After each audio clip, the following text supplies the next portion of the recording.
Hi guys, welcome back to Pure Core, episode 7. Today is probably gonna be quite a long one. I don't know exactly how long. I don't plan these things. Well, I do plan obviously, but they're not planned in a way where I know how long these episodes will be. I kind of just start recording and then we go. But because it's so long, let me not dither around. As you can see from the title, today we're talking about discipline. Um, a very common word, and I think that a lot of what we speak about today will relate directly to what we spoke about in episode 2 about sacrifice. I don't know. Whichever one is labeled sacrifice, go back and maybe watch that one first before we dive into what we talk about today. Discipline and sacrifice obviously are very akin to each other. They kind of go hand in hand. Sometimes they even seem like the same thing, but I think as we'll kind of unpack today, you'll see that, well, from my perspective anyway, and I hope that this resonates with you in the same way it does with me, discipline falls underneath sacrifice. It's part of what sacrifice is. It's part of the process of sacrificing is being disciplined. As we always do, let's start at the top, right? So that we can kind of establish where this conversation is headed and be very clear about what we are intending to determined through, with each other. We're doing this together. I'm as much as one of the good things about this episode, quickly, last point before we get into things in more detail. I learned a lot about myself, where I'm at and where I'm headed through the lens of putting together this particular episode. A lot of study went into some of the dynamics I'm going to talk about, figuring things out for myself. And I think that a lot of this stuff is quite universal. So I'm hoping that, again, it has a lot of resonance for you in your own life, your own thoughts, ideas, feelings about what you're doing, where you're headed, where you're going. Because if you're watching this, I'm guessing some sort of pathway is beginning to be carved out for yourself and you're feeling like you need maybe a bit of guidance, I hope, in staying on that path, sticking to it, and being forthright in your approach to your dreams, your goals, your desires, and your wants and needs as well. So again, we always start at the top with a what or a why or a how. So let's start with the what. What is discipline? Discipline can be defined, I think, most neatly in, well, it's actually got kind of three different applications. First is punishment, right? I think we all know about that type of discipline, being disciplined by a teacher, a parent, more neatly. Again, if you come from a Caribbean household, you know what that's like. You know you felt the back of that hand before, you felt that belt before, you felt that slipper, that wooden spoon. That, again, this is not me saying that my parents are abusive towards me, but certainly discipline was a big part of my Caribbean upbringing. And I think, again, it's just a side note quickly, I think in a lot of Caribbean homes, the mum is, or the matriarch is the disciplinary of the family. Again, similarly, a lot of stuff I couldn't get away with in front of my mum that I could maybe get away with in front of my dad. And again, with even my grandma and granddad, it's the same thing. My granddad very much was more the cuddler, treater, carer, soft touch, but the my grandma was not for no games. So again, I think a lot of people will resonate with that form of discipline, being disciplined by someone else. Okay, that is one form of discipline. Then we have the application of study, discipline, a understanding of a field that you are an expert in, or trying to be an expert in, a branch of knowledge, typically um, one studied in higher education. So what is your discipline? My discipline, your discipline might be dance, or your discipline might be theatre, or your discipline might be karate, your discipline might be science, your discipline might be math. So we get that understanding from it. And again, I think those meanings kind of have kind of context towards each other. It's a process of control that's going to get you to be more like you should be, or more like you want to be, right? Same kind of feeling within those two meanings. So punishment and study, or area of expertise, okay, study expertise, are the two forms of discipline that we kind of identify with. And then the one that we're going to be discussing today, which is the most pertinent one for anyone who, like I said, is on that path, on that purpose driven kind of journey, is discipline of self. Okay, again, I think you knew from the top of the conversation, this is what we're going to be touching on today. So the discipline of self is to train oneself to do something in a controlled and habitual way. And I love the word habitual in this manner because it really hammers home the consistency which is required, that connects to the discipline when you're trying to get those dreams out. You're trying to achieve that thing that, in your mind seems so far away. you're going to need to be disciplined, and you're going to need to create good habits in order to get there, right? So that habitual word, and I think it's so good when you, okay, let me add myself in. Actually, I think it's always a good place to start as well, as I have done with previous episodes. I had a habit of smoking weed every day prior to me starting this particular endeavor, right? That was my habit. My new habit is recording these episodes for you and for myself. So it is a different form. You can have negative discipline, I think, was what I discovered in this process. I had a negative discipline around weed because as soon as I got home from work, 6 p.m. on the before listen, 6 p.m. would not hit on the day. I finished at 5 at my job. 6 p.m. would not hit without me being high.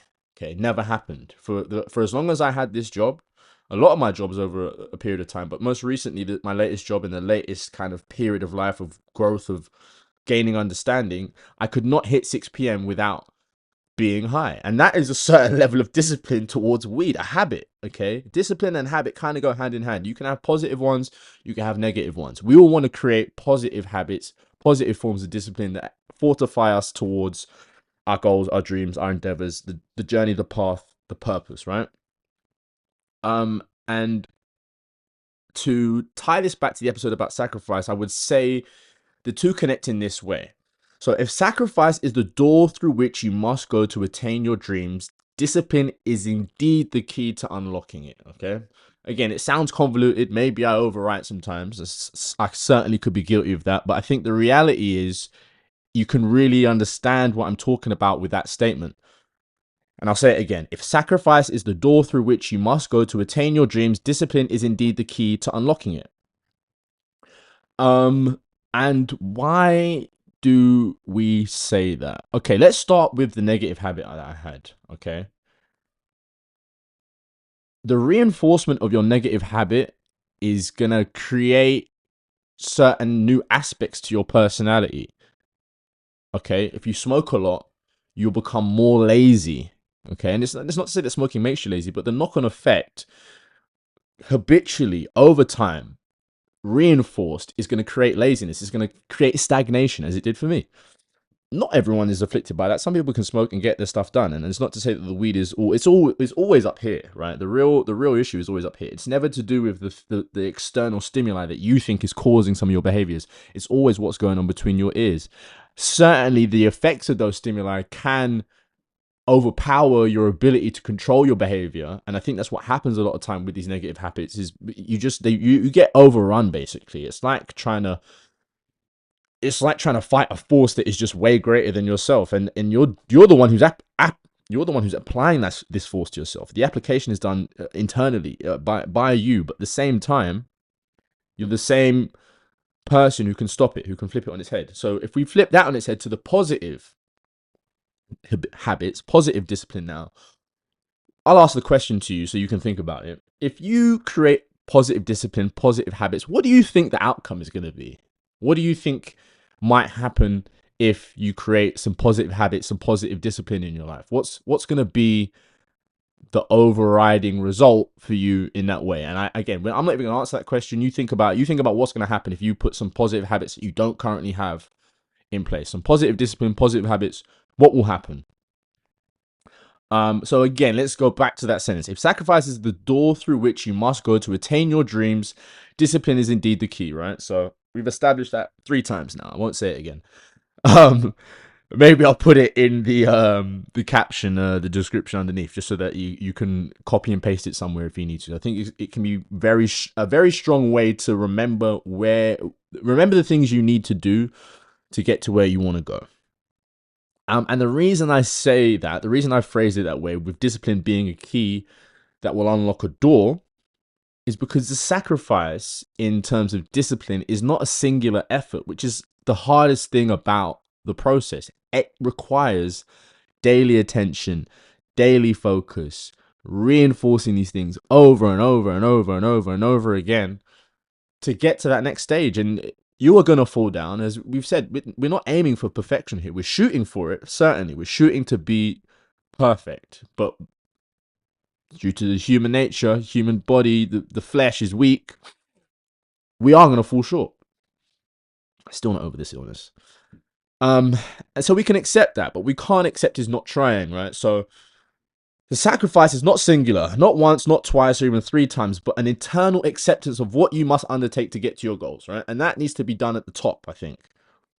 Accept how difficult it's going to be, accept the discipline that's required, and attack that with as much energy, focus, and verve as you can, and then you can live with anything that happens in between. You can fall down, you can trip up, but once you've already accepted the requirements, I think that's what's going to make it easier for you to get up when you need to later down the line, because you might have, I always go back to the body thing because fitness is important to me, right? So you're going to have your desire of a certain body goal. Maybe it's a certain weight, a certain physique type, a certain level of cut, whatever the thing is. And invariably, we all have cheat days, but invariably sometimes you might end up in a cheat week, cheat month, because maybe it's a stimuli. Something happened. You lost a girlfriend, you lost, a friend, you lost something. There's a lack. Something went missing from your life, and you filled the void with things that were not supposed to be given so much attention and focus on your past. So in this instance, the bad foods we eat. That's fine, because at the top of this, when you first started your journey, you accepted the discipline required. So you're going to fall down into a bit of a hole sometimes. And invariably, sometimes there isn't always a clear direction out of that hole. But I think once you've accepted the sacrifice of discipline, eventually your better nature, your subconscious self will snap you back into place. You'll get back on that path, you'll get back on that horse, and you'll keep driving and striving towards the goal that you want. Okay, you're going to be further back down the path now because we spent a month eating terribly. Cool, but you already put some of the hard work in place that's going to be required. So it's not alien to you now. You already know what it takes, right? It's not alien to you. You accepted it at the top. You went for it. Something happened. It knocked you off your horse. Cool. You stay off the horse for a little while. It's hard just to jump back up and say, okay, I'm ready to go again. You're gonna need time to process maybe whatever that thing is that knocked you off. You're gonna have to let the mental aspect of that thing subside before you can truly again reaccess that higher self that's very disciplined, very self-aware, has great consciousness, and is able to drive towards those dreams. So that's fine. That's gonna happen. We accept it. We know what discipline is required to get to where we want to go. So we're cool with that. We can accept that as part of the journey.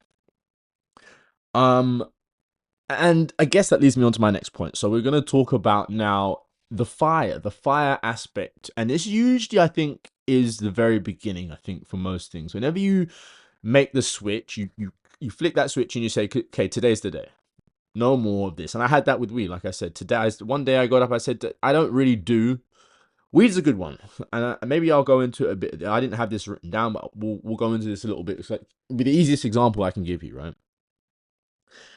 Um, And let me first establish the point we're talking from about going through the fire. So going through the fire is important.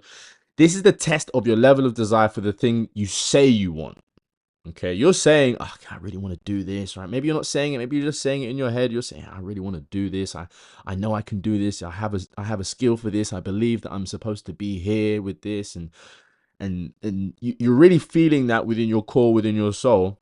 But at the same time, you still haven't made the switch. You still haven't jumped into the fire to really drive towards the thing you say you want. Okay. For me to do this, it was the weed. I had to put it down. I had to find a way to escape the grip it had on me. Like I said, not Monday to Friday by 6 p.m. I was high. That was part of my test, my journey to be able to kind of share some of these things that I really felt I needed to share with people, but not wanting to speak from a point of hypocrisy, and to be able to say, I'm on the journey with you at the end of the day. So if you ever need, help or extra guidance, feel free to message me, comment, whatever you want to do. Okay, so going through the fire is important. This is the test of your level of desire for the thing that you say you want to do. So for me, that was the weed. I had to get up one day and say, today's the day. Okay, today is the day. Okay, maybe you're gonna smoke the last joint. Maybe you've got the resin there that you're gonna bang out, and you're gonna say, oh, I mean, I'm speaking from history actually. This is what happened. So I had the last joint. one morning or one I can't remember the exact date. I had the last joint. I had the last little bit of hash or whatever it was, and I just said to myself, "Look, that's it, cold turkey. We can't honestly say that we can continue to do this if we want the other thing that you said you want. Do you want the weed or you want that? You need to make a sacrifice, and that's not the only sacrifice I had to make, right? But that was the main one. That was the one that I felt was gonna really get me over the line in terms of just starting. That was just to get started. I had to do that, and again, I have other things that keep me focused away from that task because I've had other benefits to that. Like I said, I'm clearer mentally since I stopped smoking. I'm physically a bit more capable. My lungs are clearer. I have a newer level of fitness that I've been able to attain because I no longer am harming my body, so to speak, with smoking once, twice, three times a day. It's not particularly helpful in that regard as well. So when the benefits are multi-level, it does become a bit easier for you to get there. But at the end of the day, you say you want this thing. Are you willing to go into the fire to get it? And invariably, the fire is cleansing. And fire does have that nature within history, right? Fire is scorched earth, kind of has this cleansing feeling about it. It's very much about starting again, renewing, completely burning the old self to create a new self, which is stronger and more fortified. There is nothing negative here. These are all things that are gonna really benefit you. And one of the main things I think that will be apparent if you can get there, and if you already are there, if you can stay there, is the reaction of others to you. What you notice other people noticing in you when you get on these pathways is quite strong. It's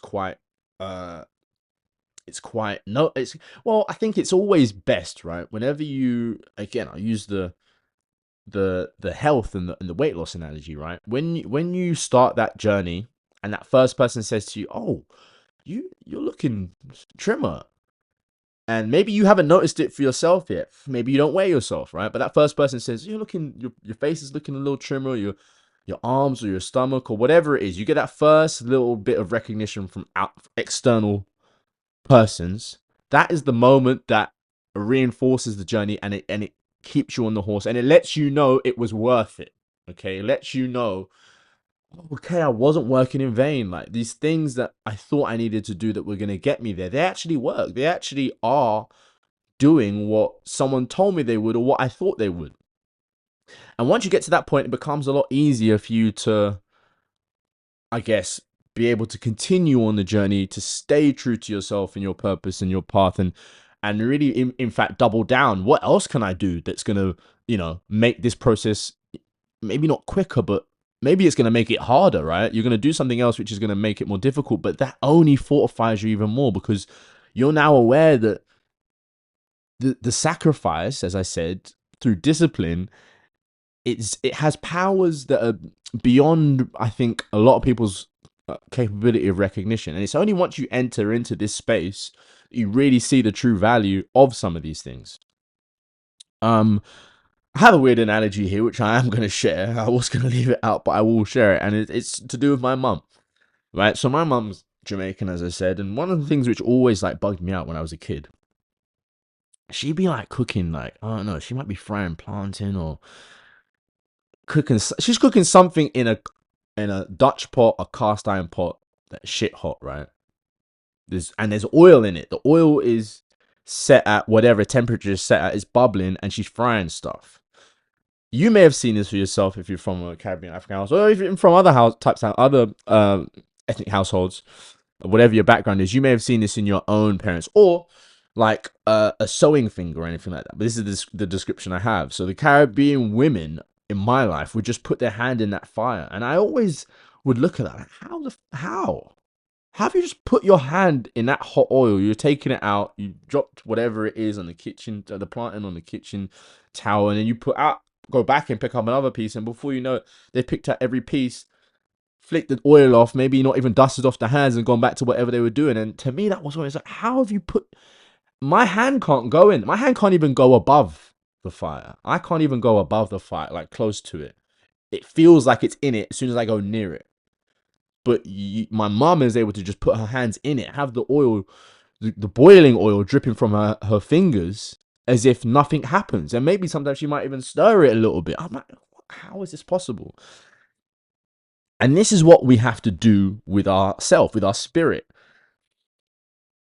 It's a form of tempering. You temper yourself to hardship with an understanding that that is going to make you stronger and it's going to make you better at the things that you, or better or more able to achieve the things you want to achieve, because you're tempering yourself to the pain. You're tempering yourself to the difficulty, the hardship that's required through discipline or with discipline. That isn't comfortable. It's an uncomfortable space to be in, but you have to get comfortable there. You have to get comfortable saying no to the things that you know are not going to help you on this journey. You have to be able to let go of them and say, look, I know that looks good right now, but if I don't say no, which is hard to do, I'm just going to stay soft. I'm going to stay with the soft fingers that can't go in the fire. They can't even go above the fire. They can't even begin to approach the fire because they're too weak. They're too weak. And what we're trying to do here essentially is find strength. How can we find strength in ourselves? It's a weird analogy, but again, one that is very relatable. I'll use one other one I have actually, the same type of thing. As you know, or as you may know from some of the other videos I've put out last week, I like MMA and I also like boxing. And one thing which I never understood when I first started watching MMA is, how do these guys elbow, knee, and shin each other, kick each other, or with the shins? Like how do they take brute force on what is, I mean, if you feel your forearm, the here, for instance, or here, there's not much between the skin and the bone here. There's a little bit of flesh, but a lot of it is you can almost knock it and feel it. It's like the bone is near the top, right? So how are they able to take the contact they take full force from another human being? They block a kick with their shin, it hits their forearm, and both fighters continue fighting like nothing happened. In fact, they almost look like they didn't even feel it, right? They've tempered themselves. They've tempered their body to brute force, blunt force, in such a way where most forms of contact that would probably shut someone else down completely is normal for them. There's calcium deposits all up their shins, all up their forearms, their elbows, their knees, their hands, to where everything's reinforced. They're like stone almost. And that again is a good analogy for what we're trying to create within ourselves. That's what those positive habits are going to create for you. They're going to create calcium deposits all over you, to the point where most things that people are quite weak about and succumb to, fairly easily, you're going to be able to glide through them with ease, and people are going to be quite amazed by that. But the simple fact is, you spent the time in the fire. You spent the time tempering yourself to a level that most people won't even endeavor to go near, because you want something for yourself, or for your friends, or for your family, or for your loved ones, or your partner. You want something special that you know is a purpose and is meant to be, and you know what's required to get there. And although it was hard before, you've decided now, I'm going to do whatever it takes. I'm not going to shy away from it anymore. I'm going to accept that it's not going to be fun to start with. I'm not going to enjoy the process particularly, but I know that I want that thing more than I want to be comfortable. And that is the equation that we have to get around. So I guess at this point we can talk about the reasoning, right? The why. Why even be disciplined? Why bother with discipline? Okay, why not just sit on the couch and enjoy life and have the beer, have the chips, whatever your thing is. I don't have many of these things readily accessible because I try and cut all these things out, right? Weed, for instance. But why not just enjoy those things? Because they're enjoyable, right? We enjoy the taste of certain things, and we enjoy the leisure of certain environments. We enjoy the comfortability of the couch and sitting down, laying down. We enjoy these things massively. So why not just accept them as the good part of life? This is the good part, right? We get to be comfortable. Yeah, I've got to go to work Monday to Friday, but at least the weekend I can sit on the couch and do what I want and not really move anywhere. And I can, I can still go on holiday in the summer once or twice. And, why not just accept the baseline life that we can have? Because it's not necessarily a bad life, right? We can all get with that. Eventually I'm going to get to retire, and then I can do what I want when I'm old and grey and my body doesn't work quite the same anymore. Why not just be happy with that? Okay, why is that not enough? And again, if you're watching this, I'm guessing you're someone who doesn't quite want that. That sounds almost like a prison sentence in some ways to you. I'm guessing you're someone who feels like there's got to be more to this. And then also, why would I want to waste the best years I have? You're you know, again, let's use some logic, right? You're going to get about 70 years. Hopefully you get more. But let's cap it at 70 so that we're not too generous, okay? There's no point being too generous about this. Let's cap it at 70. You're going to get 70 years. I'm currently 32. I'm halfway already, okay? They talk about midlife crisis. Midlife crisis is somewhere around early 30s to mid 30s if we're being realistic about it. 50, 45, that's not your midlife crisis. I would say that is your two-thirds life crisis. Yeah, you're starting the last chapter actually, and by that time, listen, everyone can get to where they want to go at any time. But the reality is, your verve, your life force, your energy is depleted massively. You're not the man you were in your 30s, and you certainly aren't the man you were in your 20s, or woman. Okay, whichever you are listening to this. So why don't we want to accept that? Well, okay, we want more, right? There's a thing that we want. And maybe it's not a thing, but it's a lifestyle or a level of freedom or access that we want, that we feel like is bigger than our desire to sit on the couch and to enjoy some of the immediate things that we can have, like food, like certain experiences and things that kind of cover up. I think a lot of things kind of cover up some of our shortcomings as far as what we can access by just having or partaking in some of the most basic and simple pleasures that we can. But the reality is, if you want the highest level of pleasure, which I think in reality is just freedom, essentially, right? If you want the real freedom, that's going to require you to be uncomfortable. So why be disciplined? Well, it's mandatory for any level of success. And success to you is for you to determine, right? You can never have anyone else determine what success is. And you certainly shouldn't be online looking at what someone else is doing and saying, okay, that's success, I want that. You need to figure out for yourself, as we discussed earlier last week with purpose. You need to figure out for yourself exactly what success looks like. Because it may not be the same thing that I have in mind, or the same thing that Robert or Greg has in mind, or Jeremy or Ben or Josh or Clive. Those are really weird names. Sorry. But your level, your idea of success might be different from what theirs is. So you need to really determine for yourself what that term of what that success is, and then it's going to make it easier for you to go after it. Because again, you might not want too much, and that's totally fine. Whatever feels comfortable for you is what's comfortable for you. Or whatever feels like success for you, sorry, should I say, is success to you. And no one else should be able to tell you what success is, right? So you need to find out what that is for yourself. I guess the counterbalance for all of this, from an early standpoint, especially when we have a purpose and we know what we want. We've got certain abilities, right? There's a skill you have, or there's a talent you have that maybe you don't know a lot of other people that have. Maybe there's other people online that have it, or other people in the world that have it, but there's no one in your immediate circle or people you know that has this talent that you have, right? The counterbalance for that journey, especially when you realize some of these things quite young, is kind of this. So how many talented individuals do you know that didn't make it to their destination you thought they were headed to, simply because they didn't stay down on that purpose, that talent, that thing? Okay, how many people are there that you know that just they didn't make it? They didn't make it there because they just, for whatever reason, I don't know. There's always a reason. Sometimes the reasons are very fair. Life didn't deal them the hand that it would have allowed them to get there. They had a lot of raw talent, but it just didn't quite pan out the way it was supposed to. And sometimes it's their own fault. Sometimes they're very much responsible for the reason that they didn't get there. And you look at them and maybe the life they have now, and you're like, damn, like I wanted more for you.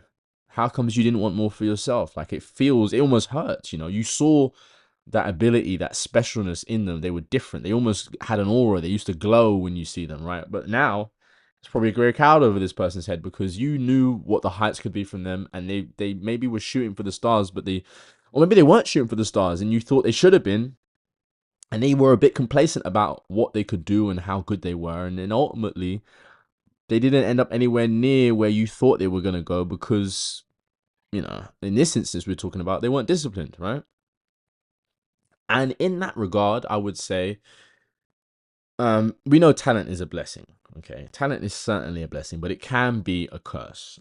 And the reason it's kind of a curse is because when you're talented young, you receive a lot of positive reinforcement, and you can quite clearly see for yourself, okay, I'm a bit better than everyone else, and maybe I'm a bit special too. And I kind of feel like, well, I'm already at a level that these guys aren't at. They're not able to do what I can do. I don't need to put in any extra work. I don't need to double down and be disciplined and focused.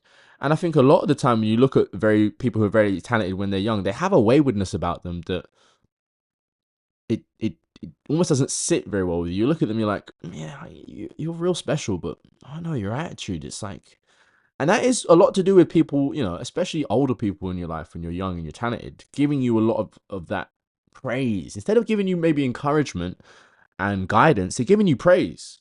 So they're almost telling you, you're done, you've made it, you're it. You just need to just stay like this and you'll be fine. That's not the case. The best thing you can do when you're talented is pretend you're not talented. Pretend you have no skill whatsoever. Act like you're a novice and you don't have the ability people say you do. And again, it's very hard to do this when people everywhere you go tell you how great you are.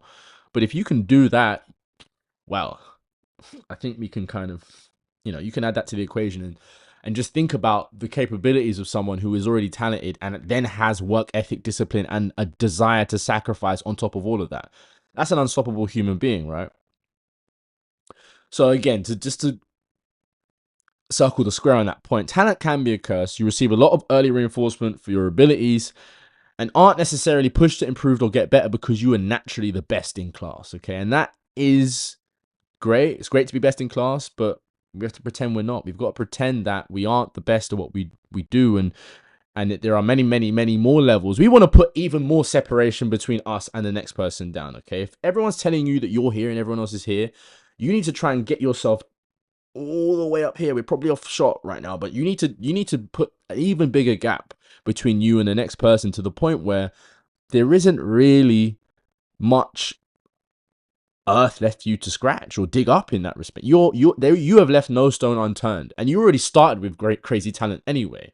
Now people's minds are completely blown at what you're able to do and achieve, because not only were you talented, you were disciplined and focused on a level that the people who weren't talented needed to be. And that's scary. When you put that equation, it's very rare that you find that. Okay. And if you probably look at individuals who achieve, historical status, you'll probably find that there are those types of individuals. They already had talent, but they had that work ethic that just no one could hang with them in that regard. So you really need to be focused on not only your talents, your skills, your abilities, the positive reinforcement you get, but you also need to be kind of doubling down on the discipline angle, because that is what's going to put even more separation between you and the next person. Okay.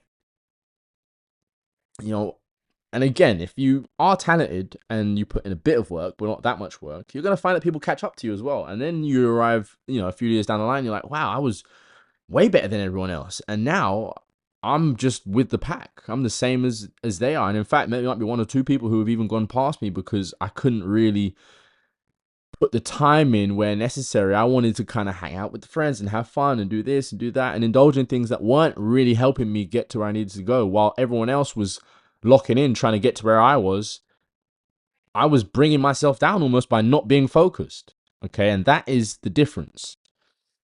Um, and again, I think the key thing here when it comes to discipline, talent, sacrifice, focus, what you are trying to avoid by doing these things, and maybe you're already onto this, it's the R word, is regret. Okay, the reason that we do any of this stuff, the reason that we're even willing to sacrifice or be disciplined or even think about doing these things is regret.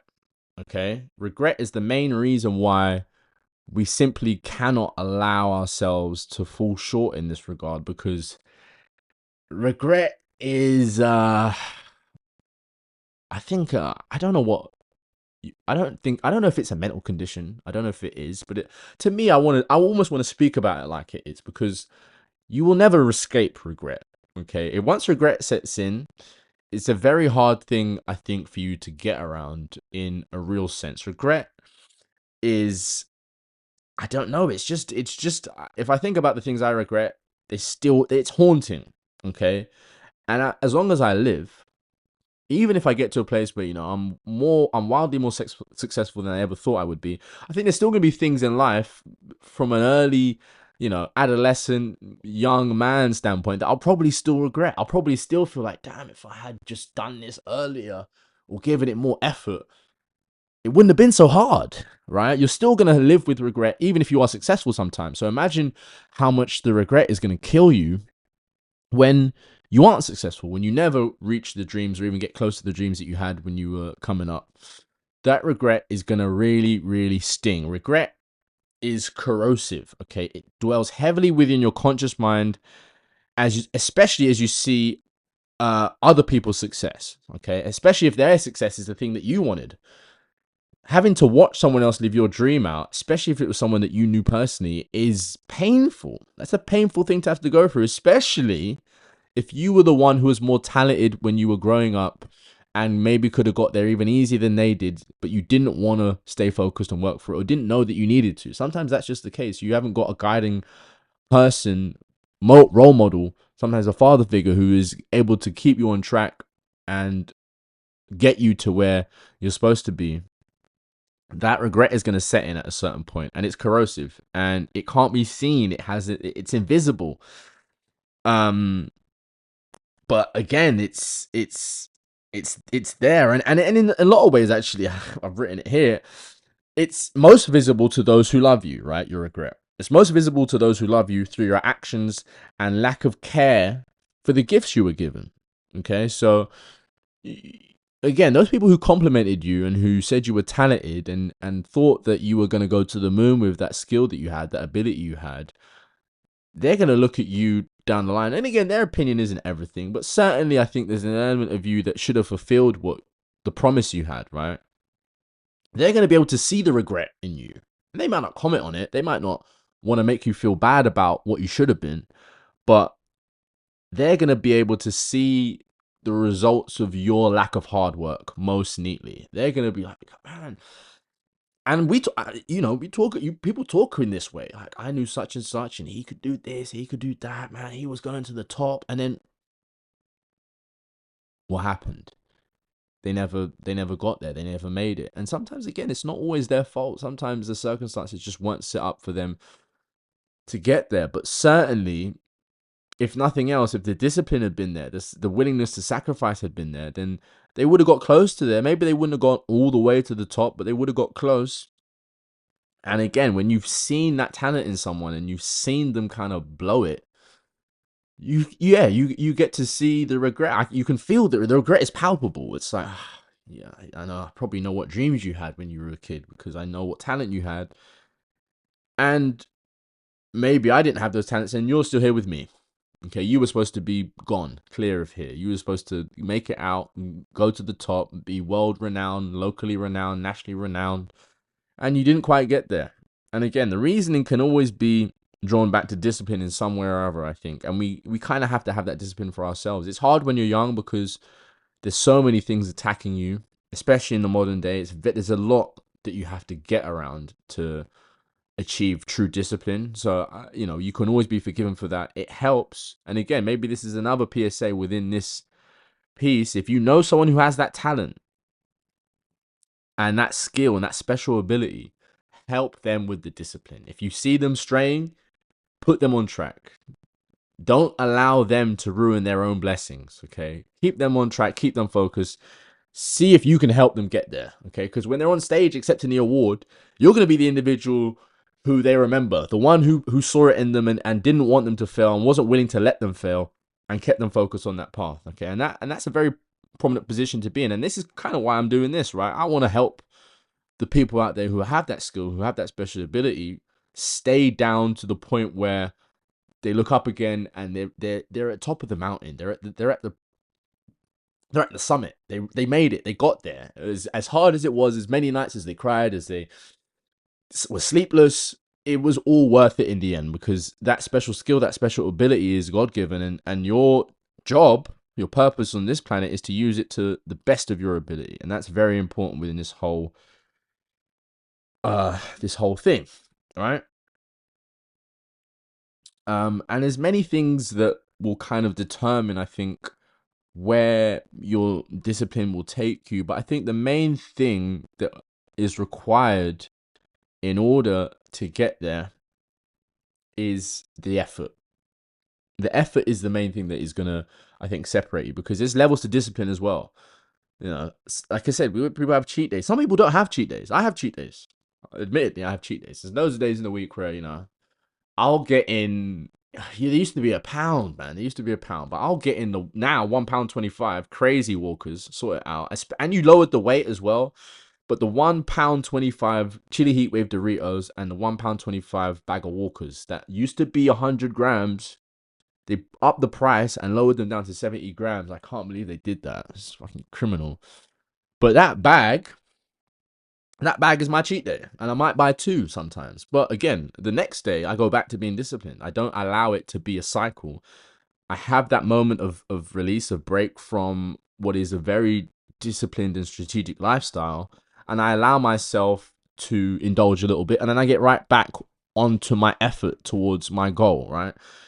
Discipline is not easy, and this is exactly why it's so worthwhile. Nothing, again, I've said this, I think maybe in 2 or 3 episodes, nothing that is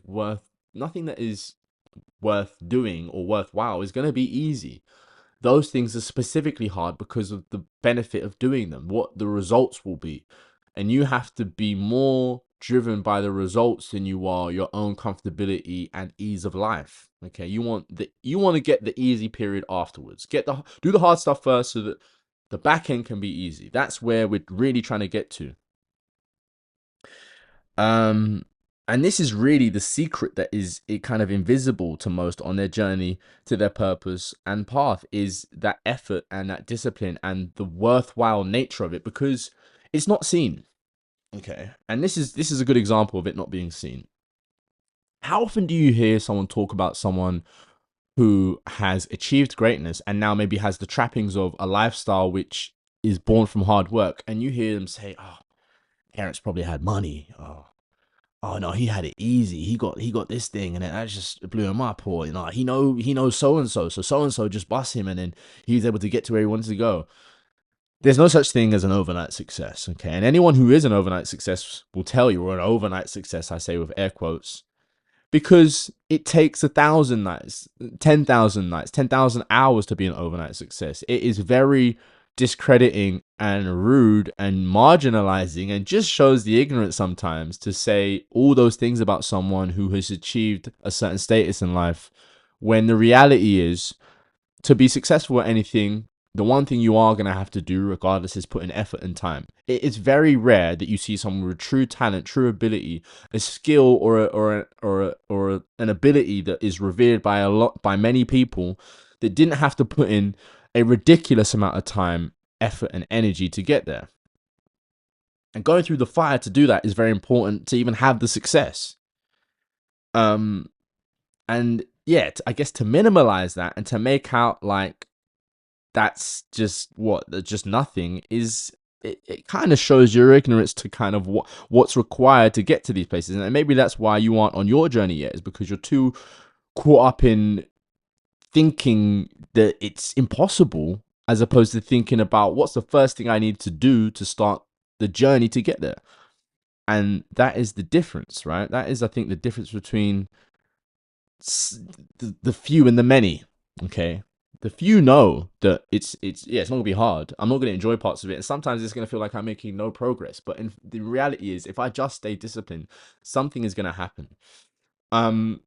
Again, I don't know how long I've been recording for now, but we're nearing the end of this topic, so I'm gonna add in the spiritual element, which is of great importance here. And if you've made it this far, now you're gonna get the real gem. This is the real gem from my experience, from many people's experience. If you're religious and you're watching this, you probably know this to be true.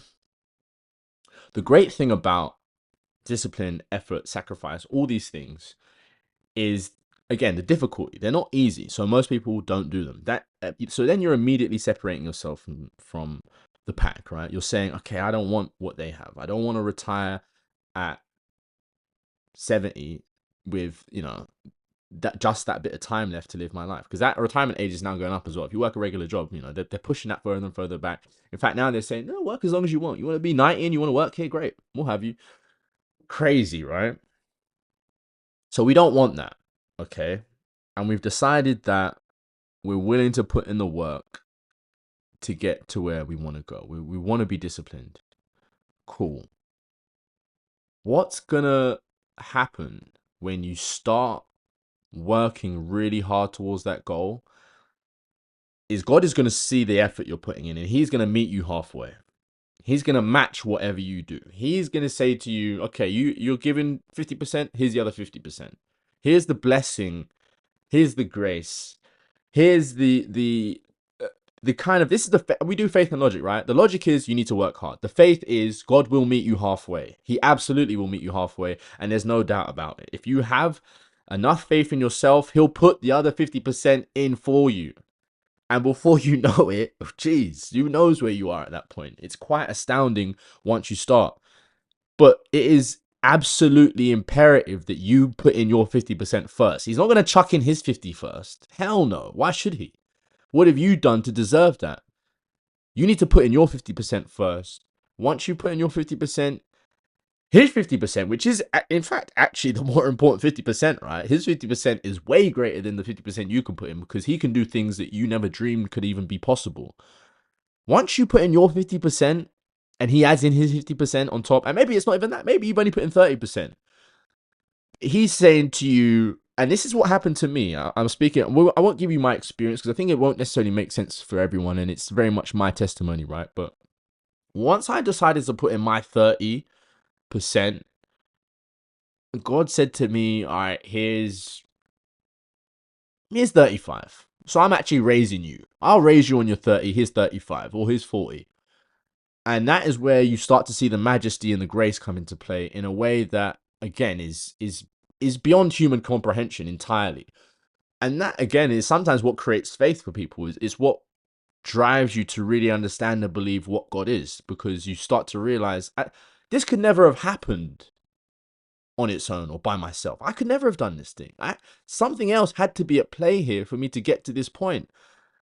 And when you start removing the possibilities of what that thing is, you're only left with one thing. And I won't tell you what that is. I want you to put in your 30%, watch that other 35% arrive, and then you tell me what happened for you. You tell me how that worked out, okay? And I guarantee you it's going to be a positive story. You'll probably be crying, and I'll be saying I told you so, okay?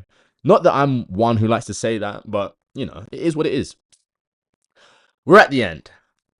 There's a lot to get through there, but I'm glad we got through it in quite a concise manner. I don't know how long this will be. Hopefully you've made it this far, and if you have made it this far, we're going to now apply some stuff. So if you aren't disciplined currently, these are important. And if you are disciplined, maybe you aren't doing these, and I really, really want you to try and do these. And maybe if you're feeling the difficulty of kind of focusing the discipline, these are the areas I want you to just and maybe pick one. If the discipline is hard, so if you can't do all of these, just pick one for me that you can try and get after and really focus on. And I promise you, great things will happen for you, right? So the final word is this: if you're struggling with which areas you need to apply that level of discipline that we're talking about here in this conversation, I want you to try these to start with. Okay, pick one. If you can do all of them, great. If you can do all of these, you'll be a new person in a year. Less than that even. It will take a few months for your life to change. And it's not going to be some drastic change where, you move house and you maybe move country and you have the job you were doing. No, although it might be, that's not what we're expecting. What we do is, like I said, again, you have to put in your 30% first anyway. So that's where we start. We don't even think about what's going to happen after that. You got to start with your 30%. But as far as areas, as we did kind of with the sacrifice thing, you are not disciplined in any of these areas. I want you to pick one of them and just focus on being disciplined in this area. Number one is money. Okay. This is one that I've always struggled with, is being disciplined with money. I like nice things. I've always had a decent job, so it's allowed me to kind of indulge a little bit in mostly clothes. Okay, clothes have always been my area of weakness. I see a new pair of shoes, not Nike, any other brand, but if I see a new pair of shoes, I have to buy them, man. It's very tough. Like it's very tough to get past it, but and sometimes it's like and you know what's crazy? I'm gonna give you an example here, and this is a very crude and it's not the best example because it is kind of under my control, but the way I've gone about this year is to remove the focus and desire element from these types of things. So you be focused and disciplined with your money. So what I did this year was I said, okay, I spend a lot of time online looking at what's coming out, looking at the new stuff, staying up to date on fashion in general. I'm not going to buy anything. But what I will do is if I have the opportunity to get something that I really like and the money's there, I might buy it if I think I deserve it and can afford it. I'll do that. But what I won't do is immediately when it comes out, just go and get it. Okay. I won't do that. I'll avoid making it a focus. Okay. I'll focus on the things I need to be focused and disciplined on that are important, like stop smoking and starting these conversations on YouTube. And I'll let that take care of itself. If it arrives, great. If it doesn't, oh well. Okay. It's one less pair of shoes I have in my wardrobe. I don't have any space anyway, so who gives a shit? Sorry, I nearly swore there. Stop myself, right?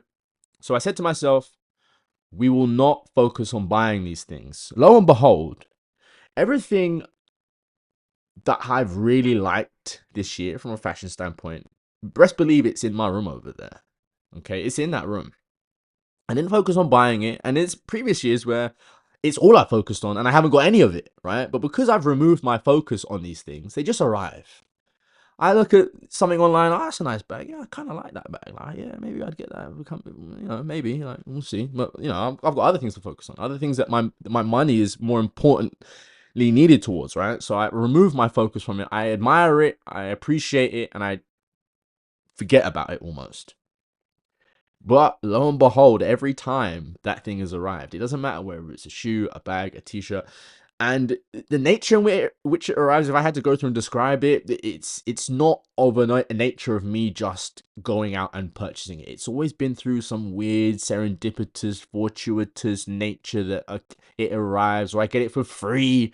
The amount of things I've wanted this year, I've been willing to that previously I would have been willing to spend money on, and maybe even now I would spend money on, but I just get them for free now sometimes.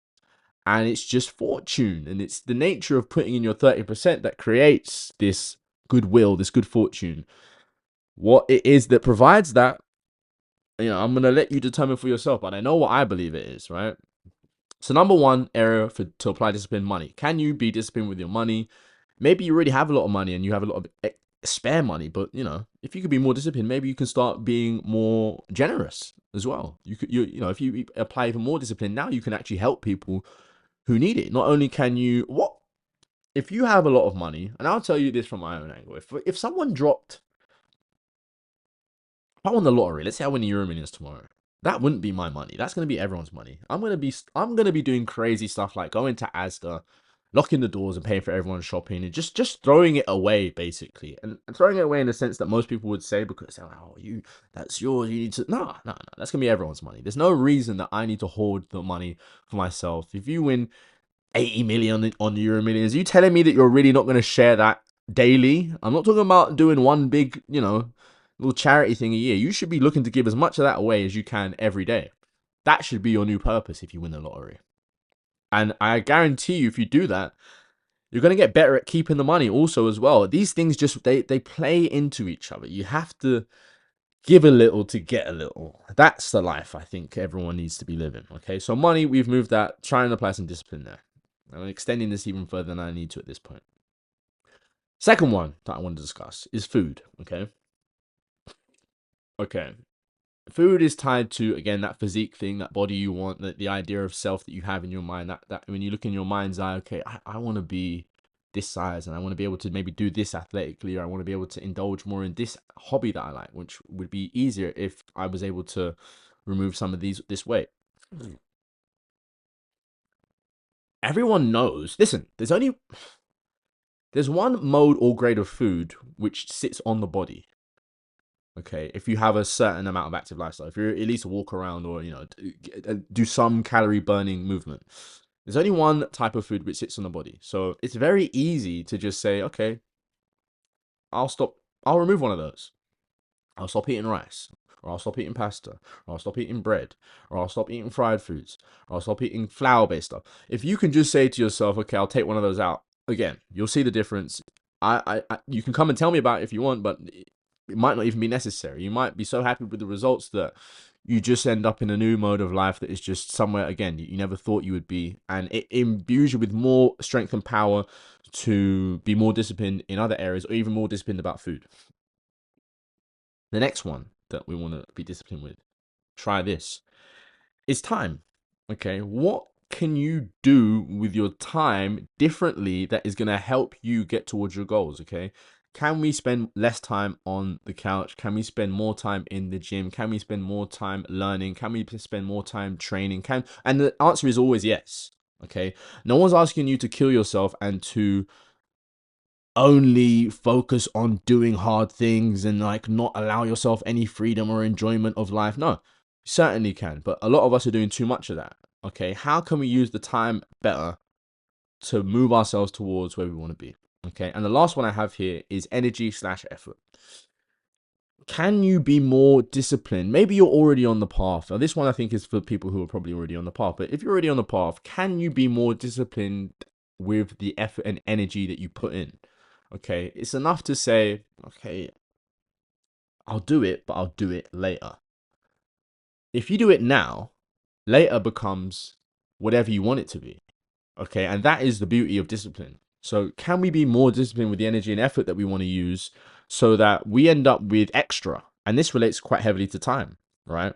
If you're more disciplined with the effort and energy, you're going to create more time for yourself in ways that you couldn't imagine. For instance, I got up very early today, did everything I needed to do, wrote this episode for you guys, have recorded it now. I'm going to put it online and I can do whatever I want with the rest of the day. Okay. And if I had put it off, which I kind of wanted to do this morning, I kind of wanted to be like, oh, God, I don't really want to write this right now. I want to actually just eat my breakfast and enjoy, maybe go and sit in the park and enjoy the sun and not really do this because it's like really hot outside. But I said, no, we'll do this first and then I'll have the rest of the day do whatever I want. I've decided now that in a couple hours, I'll go play football for an hour. Okay. So being focused with the energy and effort is what's really going to create more abundance for you in the short term, which again, I think will fulfill you in the long term. That's a lot of conversation and communication for one day. I think we're going to close it there. As I always say, you don't have to like, comment, share, or subscribe. Those are not mandatory requirements here. Okay. But if you think this conversation would be helpful for anyone you know, I would love it if you could share it with them. Maybe if you've listened to the whole thing, pick out, a particular piece, because I'm guessing this is going to be quite long. And it's going to be easy if we can give them one piece of the message which we think is most valuable for them so that they can kind of go about their life and just apply that more neatly. Thank you very much for listening. Pure Core episode 7 in the books. I will see you guys in episode 8. I hope you're having a great day.